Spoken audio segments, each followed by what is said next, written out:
صافی صاحب، ہر تھوڑے عرصے بعد ہم دیکھتے ہیں کہ لنڈن میں ایک بڑی بیٹھک سج جاتی ہے۔ وزیر اعظم پاکستان کے کیا اپنے فیصلوں میں آزاد نہیں ہیں؟ نہیں، بالکل آزاد نہیں ہے۔ اگر آزاد ہوتے تو صورتحال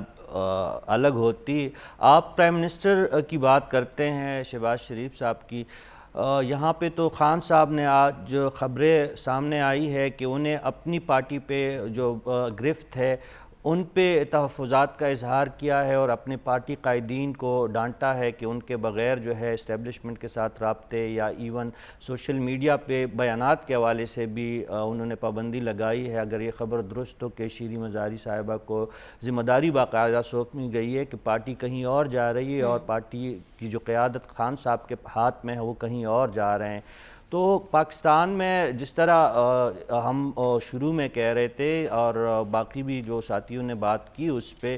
کہ یہاں پہ فیصلہ سازی کا فقدان تو ہے، نہ صرف شہباز شریف صاحب کے اندر بلکہ اگر ہم ماضی کی جمہوری حکومتوں پہ نظر ڈالیں تو ان کی فیصلہ سازی نہ ہونے کا برابر ہے اور اس کے کئی وجوہات ہے۔ یہاں پہ تو بڑے فیصلے تو چھوڑے ہیں، یہاں پہ تو ڈسٹرکٹ ایڈمنسٹریشن لیول کی کچھ تعیناتیوں کا اختیار بھی حکومتوں کے پاس نہیں ہوتا۔ مرج اضلاع کی اگر ہم بات کریں، بلوچستان کے کچھ جگہوں کی ہم بات کریں تو وہاں پہ تو ڈپٹی کمشنر اور کمشنر بھی ایک بڑے گھر کی منظوری کے بغیر، یہ حکومت تو کیا، یہ تو بہت کمزور حکومت ہے۔ ماضی کی جو مضبوط حکومتیں تصور ہوتی رہی ہے وہ یہ کام نہیں کر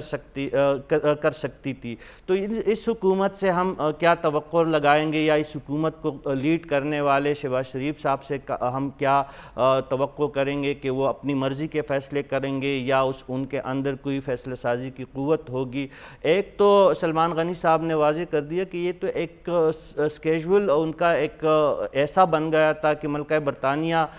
کی وفات پہ انہوں نے ضرور لندن بھی جانا تھا اور اپنے بھائی سے راستے میں جو امریکہ جا کے انہوں نے بھائی سے ایک ملاقات بھی ان کی اگر ہو گئی تو میرے خیال میں اس میں کوئی مذائقہ نہیں ہے۔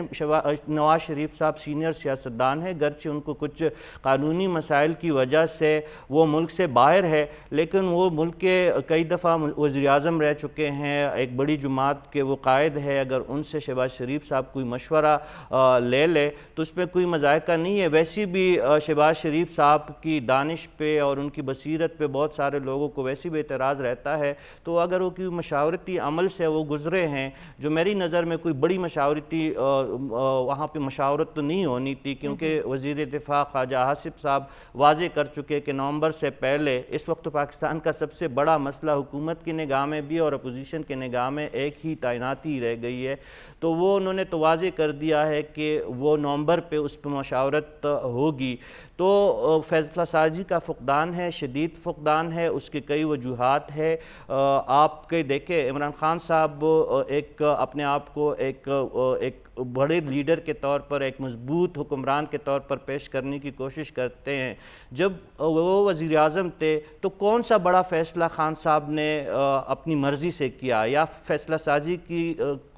پوری قوت یا طاقت کیا عمران خان کے ہاتھ میں رہی؟ ایک پیج پہ جب تک تھے تو ایک سیول سروس مین کو جو ان کی مرضی کے بغیر جو ابھی ہمیں بتاتے ہیں کہ 20-30 لاکھ جو میڈیا رپورٹیں آئی ہے ان کو تنخواہیں دے کر ان کو رکھنا پڑا تھا، اور اس کے ساتھ اب وہ یہ بھی بتا رہے ہیں کہ قانون سازی تک خان صاحب جو ہے اپنی مرضی سے نہیں کر سکتے تھے۔ تو جس طرح خان صاحب اگر اپنی حکومت میں فیصلہ سازی کی قوت سے محروم تھے تو یہ تو 12-13-14 جو اتحادی جماعتوں کی ایک کمزور حکومت ہے، تو ان سے ہم کیا فیصلہ سازی کی توقع رکھ سکتے ہیں؟ تو میرے خیال میں فیصلہ سازی کا بالکل آپ کی بات صحیح ہے کہ نہ شہباز شریف صاحب ان میں کمی کا شکار ہے، ان کے پاس نہیں ہے فیصلہ سازی کی قوت، بلکہ پوری حکومت کے پاس بھی فیصلہ سازی کی قوت نہیں ہے۔ منتخب حکومتوں میں فیصلہ سازی کا فقدان ہے اور یہی ہماری بدقسمتی